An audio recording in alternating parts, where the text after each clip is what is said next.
సమీపంలో వాయుగుండం కొనసాగుతూ ఉంది.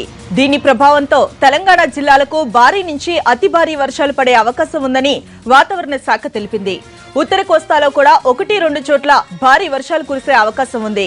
మరొక 24 గంటల్లో ఏపీ, తెలంగాణలో పలు చోట్ల ఉరుములతో కూడిన వర్షాలు పడే అవకాశం ఉంది. మరోవైపు ఆదిలాబాద్ జిల్లాలో ఎడతెరిపి లేకుండా కురుస్తున్న వానలకు వాగులు, వంకలు పొంగి పొర్లుతూ ఉన్నాయి. ఎల్లంపల్లి ప్రాజెక్టుకు వరద ఉధృతి కొనసాగుతూ ఉంది. ఇక ధర్మపురిలో అత్యధికంగా 22 సెంటీమీటర్ల వర్షపాతం నమోదైంది.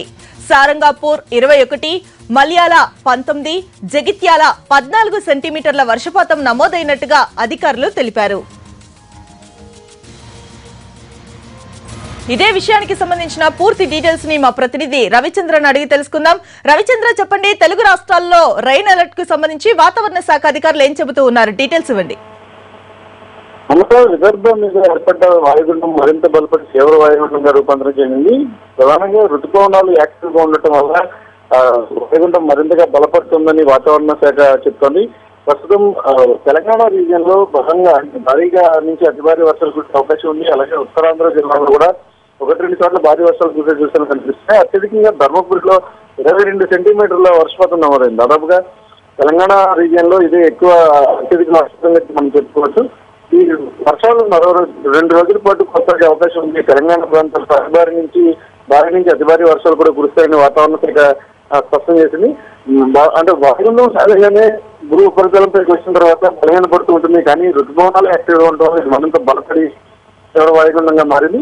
ఈ ప్రభావం అయితే మరో 2 రోజుల పాటు తెలంగాణ రీజియన్ లో అత్యధికంగా కనిపించబోతోంది. చాలా చోట్ల భారీ నుంచి అతి భారీ వర్షాలు కురుస్తాయని వాతావరణ చెప్తోంది. ఇదంతా అయితే ఈ వాయుగుండం ఏ ప్రాంతం నుండి ఏ ప్రాంతం వైపు ఉన్నట్టుగా చెబుతూ ఉన్నారు అధికారులు? ఇది ఎటు మూవ్ అయ్యే అవకాశాలు కనిపిస్తూ ఉన్నాయి?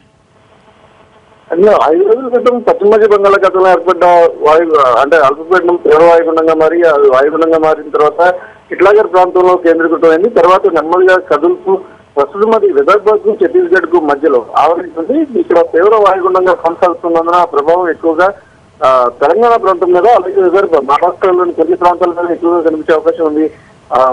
తెలుగు రాష్ట్రాలకు సంబంధించినంత వరకు తెలంగాణతో పాటుగా ఇటు ఉత్తరాంధ్ర జిల్లాల్లో ఎక్కువగా వర్షాలు కురుస్తున్న వాతావరణం తగ్గిస్తుంది.